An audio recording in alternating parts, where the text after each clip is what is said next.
personal political philosophy is black nationalism, which means that the black man should control the politics of his own community and control the politicians who are in his own community. My personal economic philosophy is also black nationalism, which means that the black man should have a hand in controlling the commanded economy so much of the attention so-called as Malcolm X. He was one of the most electrifying speakers this country has ever produced. Some of the things he said rocked his contemporaries and his adversaries. for his own people. He developed into what he became from a turbulent childhood. Born in Omaha, Nebraska, raised in Lansing, Michigan, the son of a Baptist preacher who followed Marcus Garvey and was brutally murdered in Malcolm's youth. Malcolm's school ambitions were crushed by a white teacher who told him to be realistic about being a nigger and forget about being a lawyer and learn to do something with his hands instead. And so he floundered. He went to Roxbury, Massachusetts to live with his sister Ella. He flirted with crime. He got a job on the railroad, washing dishes, loading supplies, and selling sandwiches. Working on Pullman trains enabled him to travel to the big cities, Washington, Baltimore, Philadelphia, and New York. He became intoxicated with life in those big cities. Between rail trips, he bought himself zoot suits with the reed pleat and the stuffed cuff. He conked his hair. He settled in Harlem finally and began associating with a very fast crowd in that town. He started smoking reefers, selling drugs, selling women. He started using cocaine and he developed a habit. He drifted lower and lower and he was finally arrested on a robbery rap. In January of 1946, at 21 years of age, he was sentenced to 8 to 10 years in prison. Big Red, as he was known, started his life in the Charlestown State Prison. It was the same year that Jackie Robinson was becoming the first black man to play Major League Baseball, an event that Malcolm and his fellow inmates celebrated behind bars.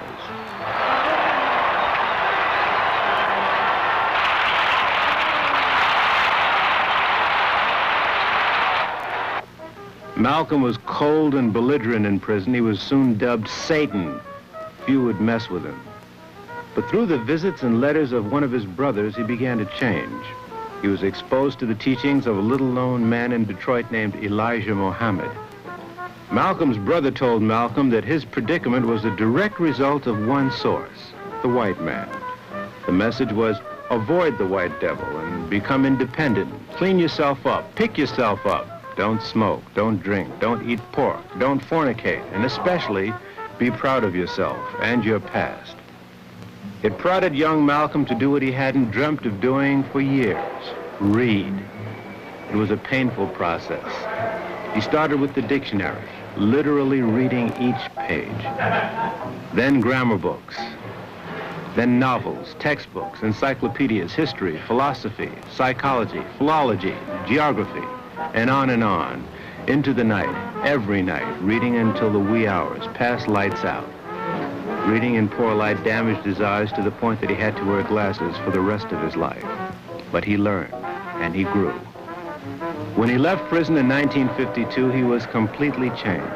He had a new perspective and a new attitude, as well as a desire to grow in the service of Elijah Muhammad. He dropped his last name, identifying it as a slave name. He replaced it with X, and he joined the Nation of Islam. Within the next 2 years, a lot happened. The United States Supreme Court handed down its historic Brown decision of 1954. It ruled that separate but equal schooling was inherently unequal and must end with all deliberate speed. And as that momentous verdict was being digested by America, Malcolm was back in the streets of Harlem, but now a minister of the Nation of Islam, assigned here by Elijah Muhammad to open up the nation's 7th temple. Malcolm fished for members at rallies that were being held by other organizations. It was a slow but very sure process. By now it was 1955, the year that the Civil Rights Movement ignited. It began in Montgomery, Alabama, with the Rosa Parks incident, and it spread throughout the nation. A young Baptist preacher at the forefront named the Reverend Dr. Martin Luther King, Jr. Picket demonstrations were occurring everywhere in the Southland and attracting heavy media coverage. Meanwhile, the Nation of Islam continued to grow. Malcolm was now Elijah Muhammad's national organizer and spokesman. He organized bazaars to attract new members and raise money. He turned out the first edition of the nation's newspaper, Muhammad Speaks, the sale of which brought in more money to develop the growing numbers of temples that were springing up with Malcolm's assistance. Malcolm read voraciously. He haunted bookstores like Louis Michau's National Memorial African Bookstore, located on 7th Avenue between 125th and 126th Streets. It helped him polish his astounding skills as a public speaker. It was his chief device to recruit members. It also helped him to deal with the news media that had begun to take notice. Abraham Lincoln tricked the so-called Negro into thinking that he was free. And when you read some of the books that were written by the so-called Negro historian J.E. Rogers, one of his books, God, the Africa's Gift to America, he points out plainly how Abraham Lincoln did nothing but trick the Negro, fool the Negro, and use the Negro, the same as every other politician who has been in the White House has been tricking and fooling and using the Negro as a political football ever since America has been America.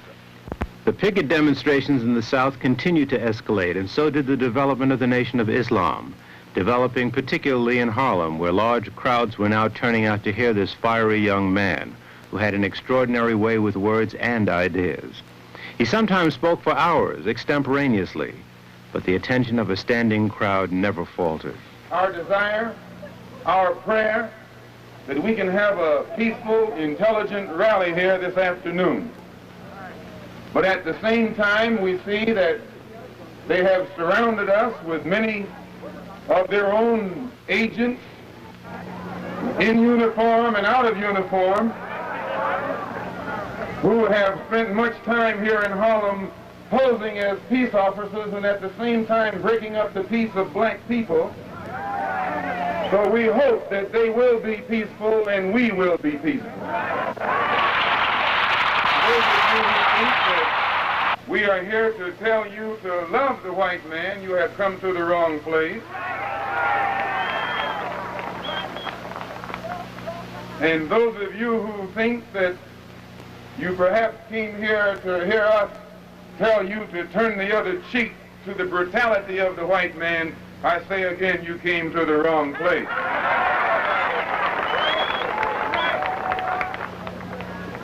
But no matter what happens, we don't teach you to turn the other cheek. We don't teach you to turn the other cheek in the South, and we don't teach you to turn the other cheek in the North. We teach you to obey the law. We teach you to carry yourselves in a respectable way. But at the same time, we teach you that anyone who puts his hand on you, do your best to see that he doesn't put it on anybody else. You don't have any boats or airplanes bringing drugs into this country. The white man brings it in. The white man brings it to Harlem. The white man makes you a drug addict. The white man then puts you in jail when he catches you using drugs. Who is it that controls the prostitution in Harlem? It's the white man. Who controls the large sale of whiskey and wine? It's the white man. You don't have any distillery. You don't own Shenley's. You don't own Old Overholt or Seagram. You don't put the seal on that bottle of whiskey. It's the white man. Who gives you the deck of cards and the dice that you use to gamble with? It's the white man. And after he sells them to you, he gets you with them and puts you in jail for using them. We're trapped in a vicious cycle of poverty, of ignorance, of apathy, of disease, and of death. And they have these old Uncle Tom Negro leaders coming to Harlem telling you and me that times are getting better. Your times will never get better until you make them better. We love the same thing that goes on right here in Harlem. They will let a prostitute by as long as she come back to them later on. They encourage her to be a prostitute. They take bribes from her for being a prostitute. And they'll take it in cash or they'll take it in trade. Well, we're here to tell them it has to come to a stop. Anytime you find any white man taking advantage of your woman, disrespecting her, you're within your right to do the same thing to him that he's been doing to you.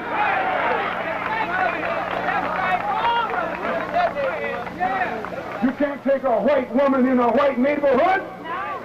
You can't grab a white woman in a white neighborhood. You can't even walk through a white neighborhood with a white woman. Why, what do you look like letting this blue-eyed thing walk around here with our women? Comes to biting the enemy of America, you'll bite just like that. Whether he tell you to bite in Korea or bite in Berlin or bite in the South Pacific. As soon as he says stick 'em, you'll bite anybody he point the finger at. But right here in this country, under your nose, with two-legged white dogs, sticking four-legged dogs on your and my mother, you and I don't know how to bite. Sticking dogs on your and my sister, and you and I don't know how to bite. Sticking dogs on our children and dogs on our babies, and you don't know how to bite. You can't bite nor bark until the white man say bark or bite. In the South, you are segregated by that dog. In the North, you integrated with this dog. And it's no different. Hope you're not getting too wet.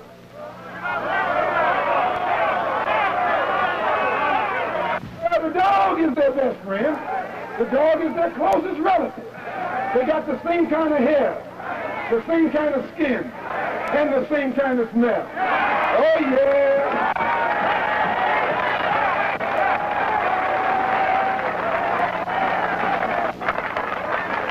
And Adam Clayton Powell knows it. He knows you can send him to Washington or you can send him to Puerto Rico.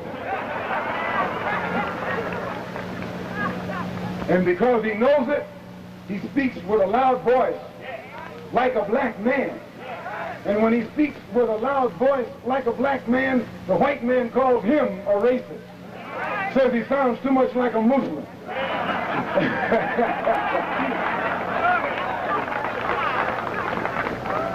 Simply because he's trying to tell the white man where it's at. When the Honorable Elijah Muhammad finishes opening your and my eyes and making it possible for us to see this white man like he really is, he don't have to worry about us integrating with him.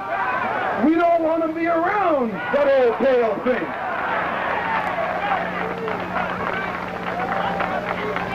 We don't want to be around that old pale thing. We don't want to integrate with that old pale thing. We don't want to sleep next to that old pale thing. So we can do without him. You find that old pale thing laying out in the sun, trying to get to look like you. That old pale thing.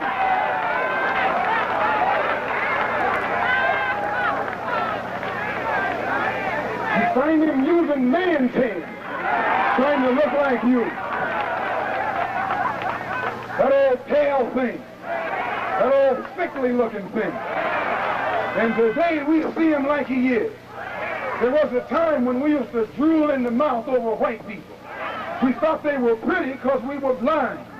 We were dumb. We couldn't see them as they are. But since the Honorable Elijah Muhammad has come and taught us the religion of Islam, which has cleaned us up and made us so we can see for ourselves, now we can see that old pale thing to look exactly as he looked. Nothing but an old pale thing. The news media found Malcolm both frightening and irresistible. He was hit with a constant stream of questions from every quarter on most any subject involving race. He was pitted in several broadcast debates with black leaders and white. Some white reporters, however, learned from listening to Malcolm. This was one of the things that always shook me about Malcolm, is how fundamentally American he was in his outlook and his aspirations, despite his basic quarrel with American society. Because after all, what was his quarrel with American society? His quarrel with American society was the fact that the black man had been excluded from his rightful place. And, you know, there were a lot of small things about Malcolm that were so American, and this is something that the white man didn't understand. And after all he was asking for was a piece of the action for the black man. And the black man to be treated as a human being, and not as a cipher. And this, of course, is what this country was supposed to be all about.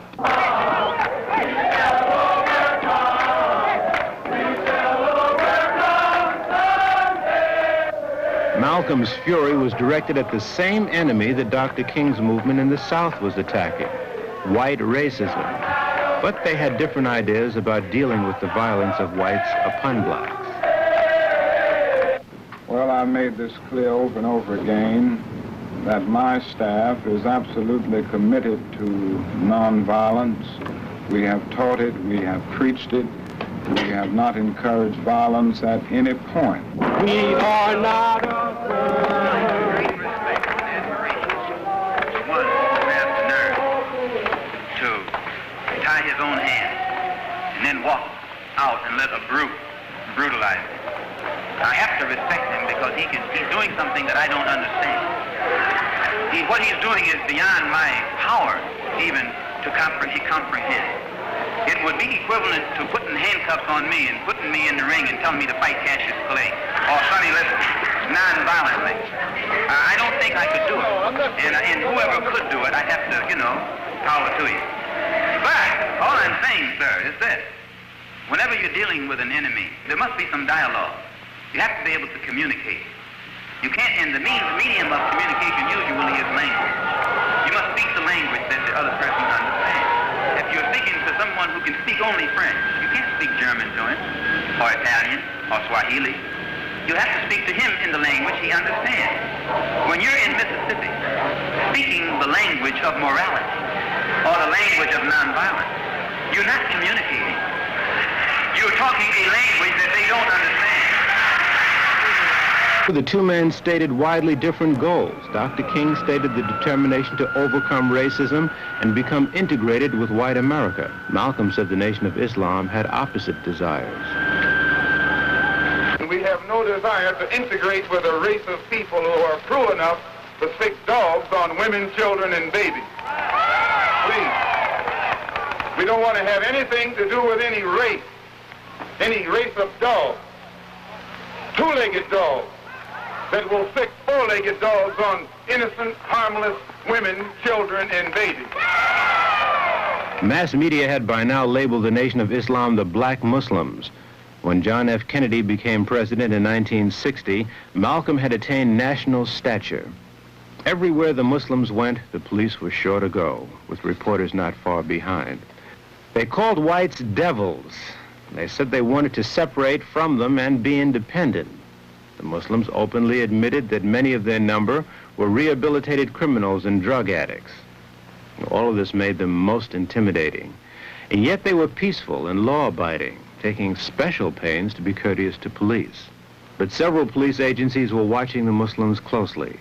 The U.S. Justice Department also had them under surveillance. Attorney General Robert F. Kennedy admitted it. Well, I would say generally throughout the country, because of the pronouncements of some of their leaders, it's a matter that we are watching for any violation of the law, of the federal law. It's a matter that is being watched at the present time in the Department of Justice. In January of 1963, a few Muslims were arrested while selling newspapers and charged with brutality against police. Malcolm led a quiet vigil outside the Manhattan Criminal Court building at 110 Center Street, and he reiterated his position to the press on their right to self-defense, especially in these violent times. It's not a case of taking militant action against the police department. As I said earlier, we obey the law. We respect the law more than many of the police officers do.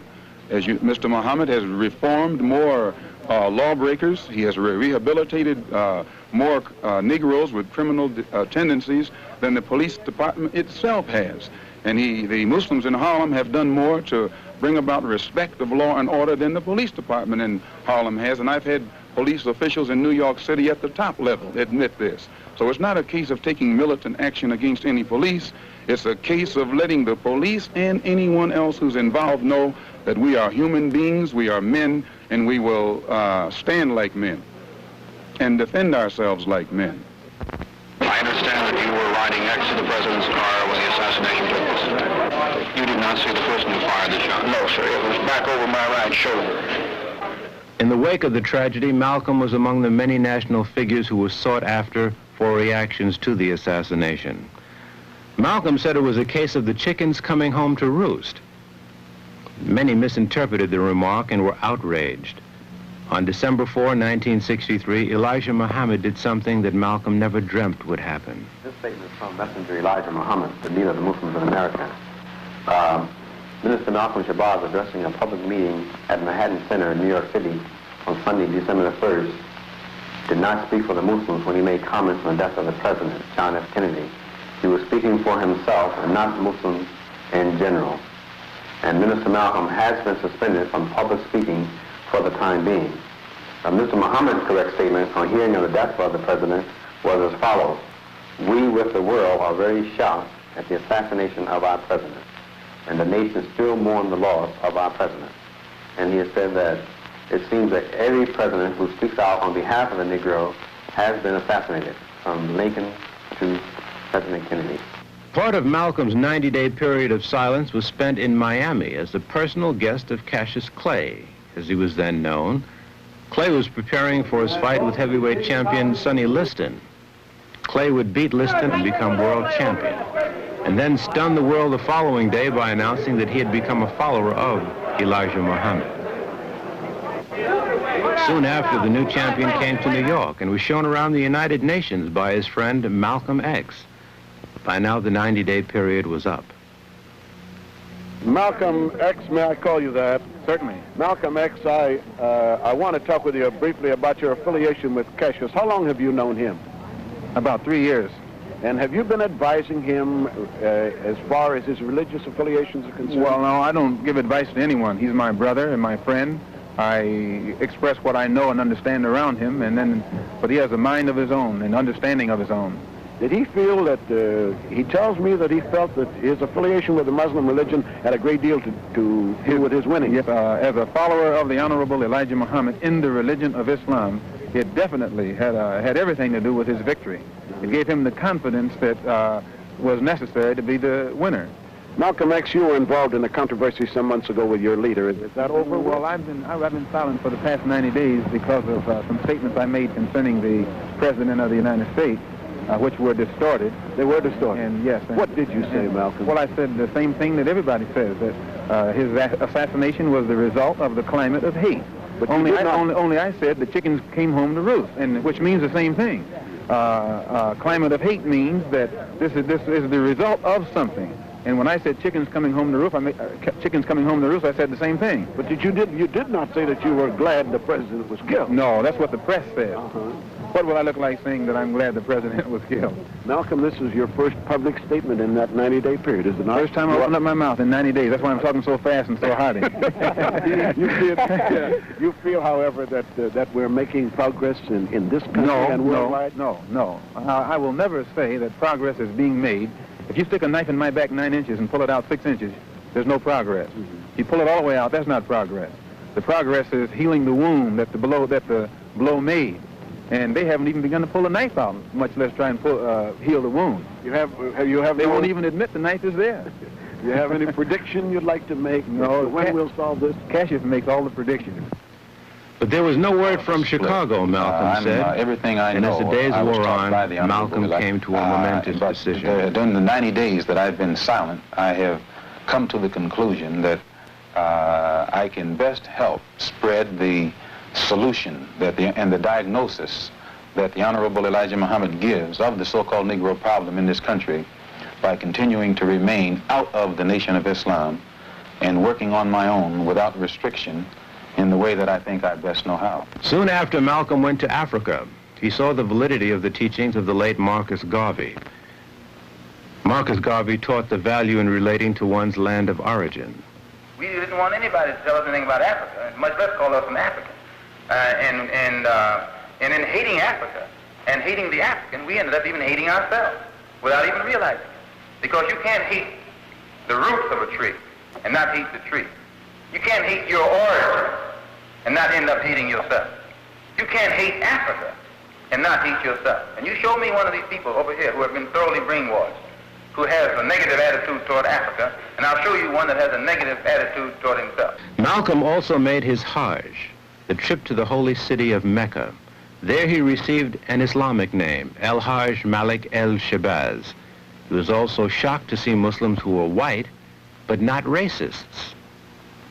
Malcom traveled extensively in Africa, Ghana, Nigeria, Uganda, Kenya, Liberia, Senegal, delivering countless fiery speeches, telling the African about the plight of the Afro-American. Malcom noticed that he was being followed. His words elicited strong reaction among Africans. Many African delegates began quoting Malcom in UN debates, much to the embarrassment of America. He made 2 trips to Africa that year, and though his concerns still centered on blacks in America, he was now seeing the problem in international context. Malcom, what is your purpose here?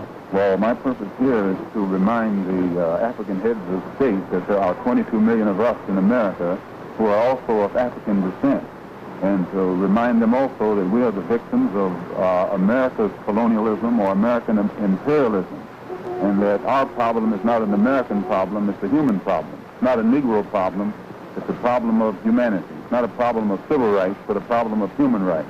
And what do you hope for from this conference? Well, we hope to bring pressure upon them, or rather we hope to impress upon them the importance of their bringing pressure and world opinion upon the United States to take some meaningful effort to solve our problem in America. We want them to help us get our problem before the United Nations and charge America with violating our human rights in the same way that South Africa is charged with violating the human rights of our people in that area.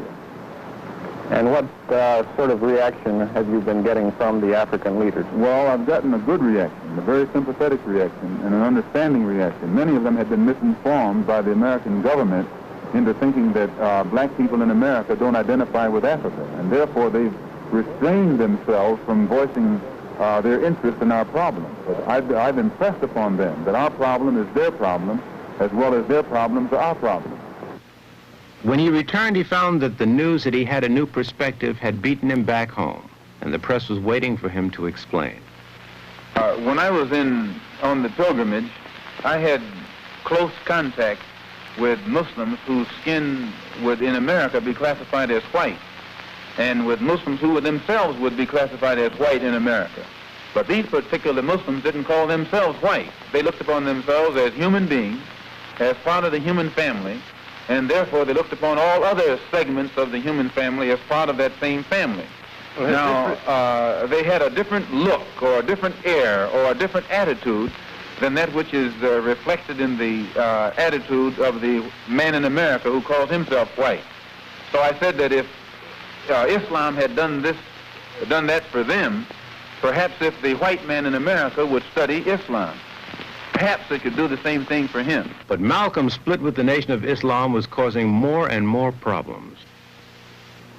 On June 15, 1964, he went to Queen's Court to fight an attempt by the Muslims to evict him from the house he and his wife and family had lived in for several years. When he left the hearing, he was heavily guarded by his own followers and plainclothes police. Frankly, it has been a well-known fact,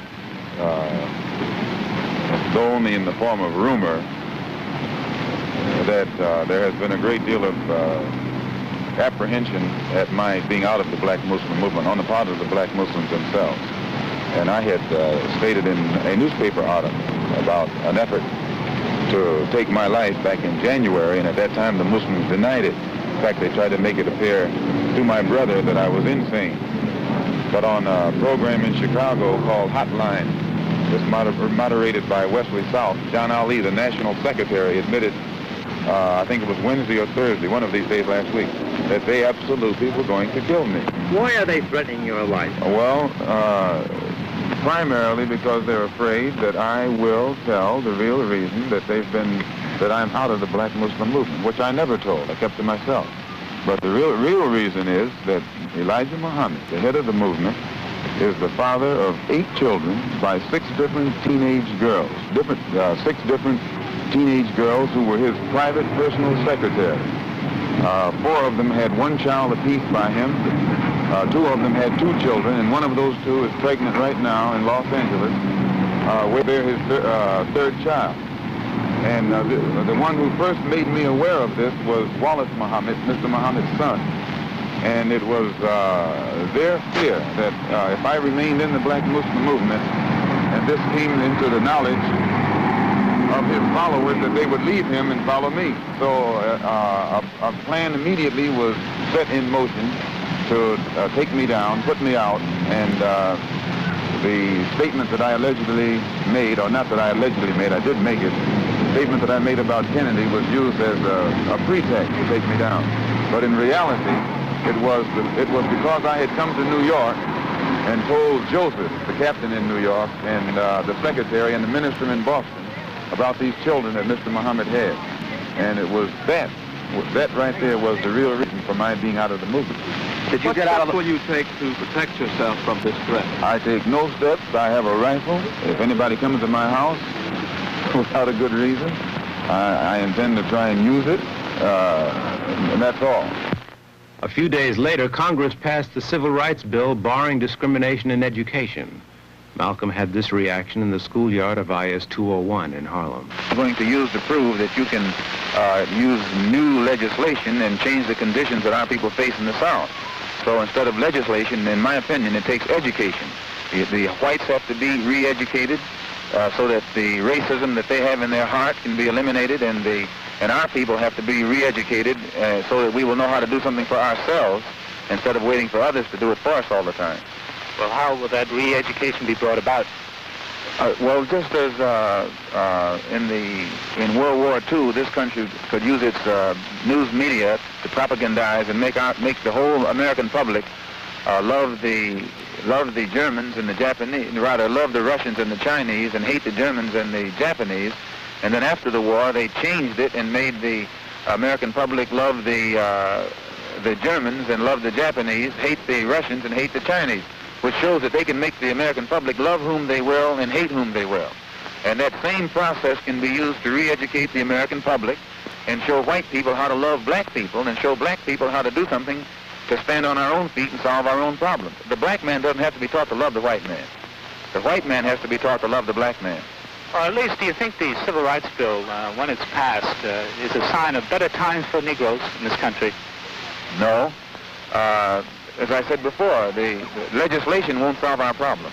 New York City has all of the laws. It has FEPC. And still there's job discrimination in this city. Laws doesn't solve, that type of law hasn't solved the problem. And it's the same with education. It's the same with the segregated educational system. It exists here the same as it exists in the South. Now, the law here is on the side of an integrated school system, but you still don't have an integrated school system. What do you think of Senator Goldwater's stand on the Civil Rights Bill?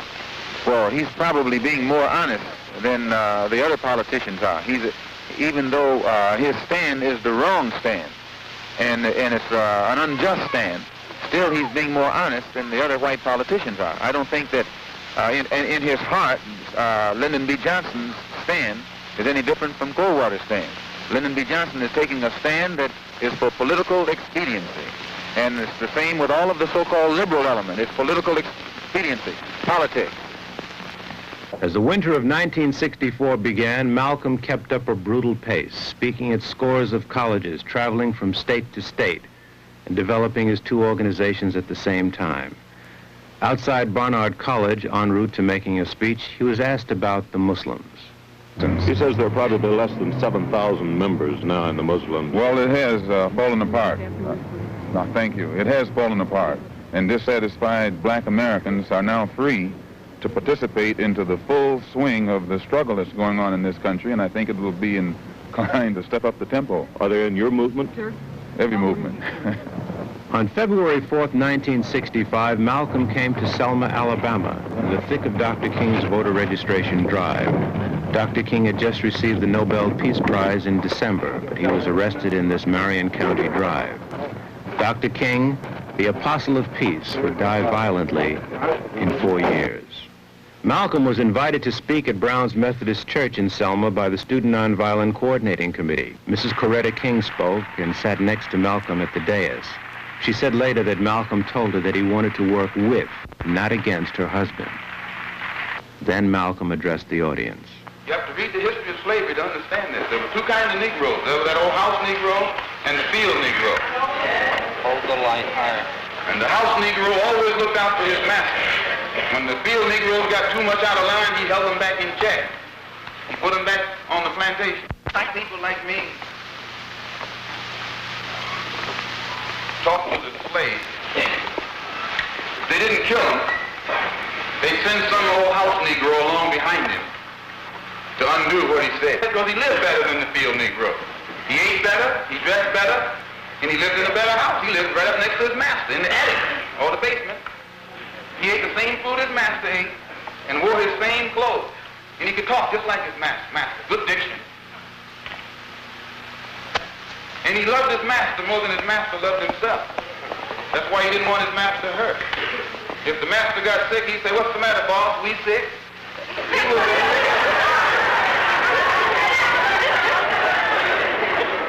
When the master's house caught a fire, he'd try and put the fire out. He didn't want his master's house burned. He never wanted his master's property threatened. And he was more defensive of it than the master was. That was the house Negro. But then you had some field Negroes who lived in huts, had nothing to lose. They wore the worst kind of clothes. They ate the worst food. And they caught hell. They felt the sting of the lash. They hated their master. Oh, yes, they did. If the master got sick, they prayed that the master died. If the master's house caught a fire, they prayed for a strong wind to come along. This was the difference between the two. And today you still have house Negroes and field Negroes.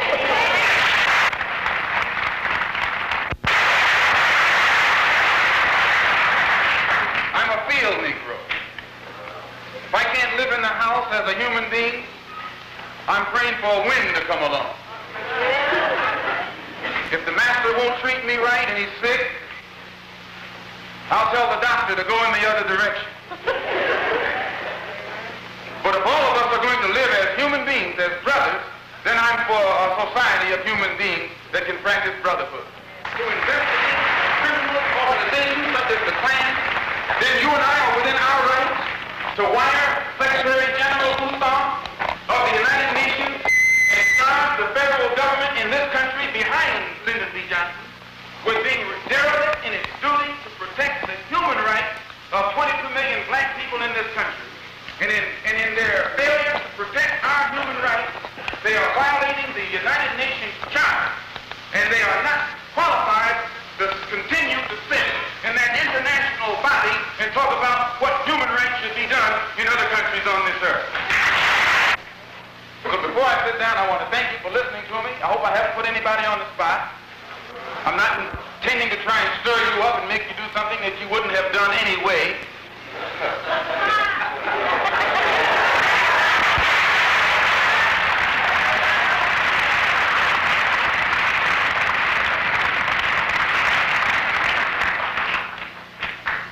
I pray that God will bless you in everything that you do. I pray that you will grow intellectually so that you can understand the problems of the world and where you fit into in that world picture. And I pray that all the fear that has ever been in your heart will be taken out. And when you look at that man, if you know he's nothing but a coward, you won't fear him. If he wasn't a coward, he wouldn't gang up on him. He wouldn't need to.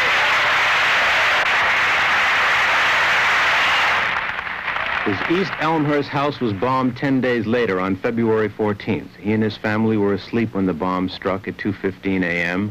Miraculously, they all got out of the house unharmed. No one was ever caught for the deed. Malcolm had 8 days to live. He raised his hand in a Muslim greeting, Salam Alaikum. At that point, I heard a rumbling behind me, and I'm sure everyone else did too. And I turned around in my seat to see what it was. And then we saw, I saw two guys standing up. And the next thing, my next impression, it all happened very rapidly, as you can understand, is of the gunshots. And I saw Malcolm had his hand up. He said, stay cool, stay calm, or something like that. And just then the gunfire went off, and his hand was up. I remember this. I turned around quickly. And the next thing I saw was Malcolm falling back in a dead faint. Right after that, of course, like everybody else, you know, chairs were being knocked over, there were screams, everybody was in a mad confusion. I dove for the floor and scrambled behind a rampart on the side. My first impression was, of course, as a reporter is, you know, to get to a telephone and file my story. And I started crawling towards the back of the auditorium, and I incidentally saw a guy running out, evidently one of the perpetrators running out, and he was shooting like a cowboy all over the place. And of course, the shots were going off wildly. And after that, there was pandemonium in the place. Well, we have 2 suspects in custody now. Where were they arrested? Who fired the shot? I wouldn't know that at this time. Where were they arrested, sir? One of these men was arrested on the street by one of our patrolmen close by. There were no police at this meeting, were there, Inspector? There were no uniformed policemen assigned inside this ballroom. What about the skirmish that apparently took place before? What has that got to do with the apparent killing? It might have been a diversionary tactic. The next day, Betty Shabazz claimed her husband's body at the New York Medical Examiner's office. She was escorted by Percy Sutton, their family lawyer. What about the organization? What about the organization, Sister Betty? Do you feel that that Malcolm had set it up well enough for it to carry on? Will they have a counselor? Who will take his place? Do you have any idea now? Well, at present, I'd rather not make any comments about the organization or Muslim Mosque Incorporated. I know it's a little personal, but you have the children to consider now. Yes. What can you see for it now? Any plans at this time? Now, may I just interrupt you to say that yes, she has children now. She has 4. Yes. The interesting thing is that she is now in the first month of a new pregnancy as well. And I think you ought to know also that, striking back to the question of the bombing of his house, he not only was without insurance, was without any money at all. And they tried to say that he was getting money from China and places of that sort, which was ridiculous. What are your plans then for the future? It's rather ironic that you had planned to meet with him this coming Friday, hadn't you, Mr. Sutton? Malcolm was to make a will this Friday. Yes. Thank you very much, Mrs. Shabazz. Thank you. In Chicago, police kept Elijah Muhammad under heavy guard. We had not, as I said, never resorted to no such thing as violence. Way I see it, Malcolm is the victim of his own preaching. He preached violence, and so he became the victim of it. Would you say flatly that no black Muslims were involved in the shooting of Malcolm X? I wasn't there, but I don't believe that any of my followers was there. Had nothing to do with it at all. Because we don't even know this person. Who do you think might have done it then? Who would have had reason? I don't know. I have no knowledge of it. Are you in fear of your own life? No, sir. At 2 o'clock that Monday night, a fire ripped through the Harlem Mosque number 7 at 116th Street and Lenox Avenue. The mosque was under police guard, but no one was seen. No one was captured for committing the act. Well, about 2:15 a.m., a terrific muffled explosion occurred, at which time the glass was blown out onto the street, and the fire started on the 4th floor of 102 West on 16th Street. The executive director of the National Association for the Advancement of Colored People, Roy Wilkins, visited the White House that following day and discussed the murder of Malcolm X with President Johnson. Did you talk to the president about the feud between the black Muslims and the black nationalists? No, we didn't discuss that, although there was a passing reference to who might have killed Malcolm X, but it was very passing and very brief. Could you give us your feeling on that feud, sir? Well, I don't know about it. All I can say is that it appears to be, from what the New York City police have uncovered thus far, it appears to be a feud within the Muslim movement. Now, it might not be, and it's too early yet for me to make a statement, since I'm not a captain of detectives or anything of that sort. Or else do you think it might be? Well, it's been suggested that there might be some international intrigue here because of Malcolm's travels to the Far East, his contacts with Nasser, his contacts in Africa. I don't know. I didn't know about Malcolm X's travels. I don't know what he said to the people. I don't know what alliances he might have had. So I don't feel competent to say that there was an international flavor to this thing. To me, it appears to be a quarrel within the Muslim group. James Farmer, head of the Congress of Racial Equality, had this comment about the murder. Mr. Farmer, what makes you say that Malcolm X's murder was an international conspiracy? Well, I think that it had international implications. I understand that Malcolm X made an attempt last week to contact the State Department about a plot against his life. I cannot imagine his seeking to contact the State Department unless he thought that the plot had international implications. Do you feel that the black Muslims were in any way responsible for his death? I have no belief that the black Muslims were responsible in any way for Malcolm X's death. Do you have any theory of why he was murdered or how? No, I am urging, however, that the federal government launch an investigation into all the circumstances surrounding his murder. I think that the answers to the many questions raised should come out of that inquiry. Harlem was shaken by Malcolm's death. Several stores were closed in tribute. Police were on patrol everywhere, expecting violence. Everyone was asking the same question in the community: who killed Malcolm? The question is still hanging. On February 26th, a Friday, Norman 3X Butler was arrested and charged with Malcolm's murder. Thomas 15X Johnson would be arrested the next week, March 3rd.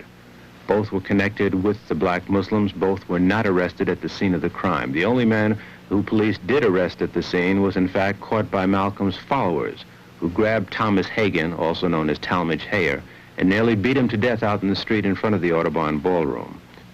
It was then that police stepped in and took Hagan into custody. All three were convicted and sentenced to life on April 15, 1966. They would be eligible for parole only after serving a minimum of 26 years, 8 months. But to this day, many ask, where were the police that day Malcolm was killed? And this reporter joins in that question.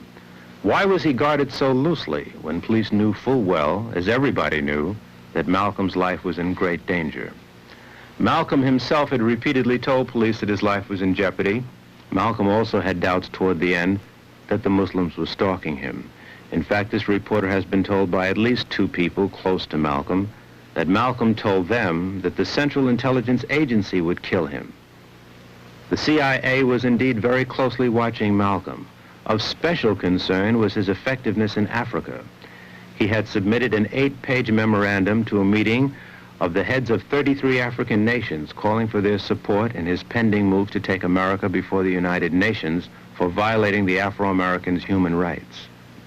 In view of America's heavy economic interests in Africa, there can be no doubt that such a move, successful or not, would have been most embarrassing to this country and would have certainly injured the huge investments of countless American big businesses in Africa. Malcolm's speeches in Africa had a devastating impact. Several U.S. ambassadors complained. U.S. officials tried to have him barred from speaking in Kenya and several other African nations. And what of Malcolm's talks with King Faisal, the czar of the world's oil supply? How much influence did Malcolm's words have on what is happening today? In the interest of justice and truth, the following questions must be answered. Why was Malcolm almost fatally poisoned while he was in Africa? And who did it? Why was Malcolm forbidden entry to France? And what American influence was behind that? Who bombed Malcolm's house? And why has no one been caught? Why were police so lax, almost casual, in their actions that fateful day at the Audubon Ballroom? Eyewitnesses to the murder say that there were more than 3 assailants. Why haven't they been sought or caught? And who burned the mosque? Why hasn't anyone been caught for that deed? In view of disclosures recently of criminal actions by the United States government and the police, from the office of the president on down, nationally and internationally, it is not at the least unreasonable to demand answers to these questions. At 20 minutes after 9, Saturday morning, February 27th, the Faith Temple of God in Christ on Amsterdam Avenue and 150th Street opened its doors for the funeral of El-Hajj Malik El Shabazz. Relatively few of the 6,000 persons who were estimated there could get into the church. Ossie Davis, a friend of Malcolm's, delivered the eulogy.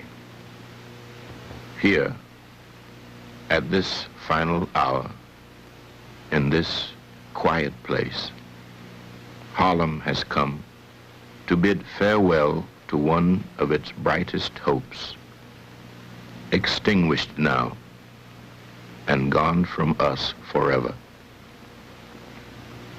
For Harlem is where he worked and where he struggled and fought. There are those who will consider it their duty as friends of the Negro people to tell us to revile him, to flee even from the presence of his memory, to save ourselves by writing him out of the history of our turbulent times. Many will ask what Harlem finds to honor in this stormy, controversial, and bold young captain. And we will smile. Many will say, turn away, away from this man, for he is not a man, but a demon, a monster, a subverter, and an enemy of the black man. And we will smile. They will say that he is of hate, a fanatic, a racist, who can only bring evil to the cause for which you struggle. And we will answer and say unto them, did you ever talk to Brother Malcolm? Did you ever touch him or have him smile at you? Did you ever really listen to him? Did he ever do a mean thing? Was he ever himself associated with violence or any public disturbance? For if you did, you would know him. And if you knew him, you would know why we must honor him. Malcolm was our manhood, our living black manhood. This was his meaning to his people. And in honoring him, we honor the best in ourselves. However much we differed with him, or with each other about him and his value as a man, let his going from us serve only to bring us together now. Consigning these mortal remains to earth, the common mother of all, secure in the knowledge that what we place in the ground is no more now a man, but a seed, which, after the winter of discontent, will come forth again to meet us, and we shall know him then for what he was and is, a prince, our own black shining prince, who did not hesitate to die because he loved us so. Anytime you beg another man to set you free, you will never be free. Freedom is something that you have to do for yourself. Just like the white man in America brought about freedom for himself by letting the people who oppressed him and colonized him know that he was willing to pay the price. And until the American Negro lets the white man know that we are really ready and willing to pay the price that is necessary for freedom, our people will always be walking around here second-class citizens, or what you call 20th century slaves. What price are you talking about, sir? The price of freedom is death.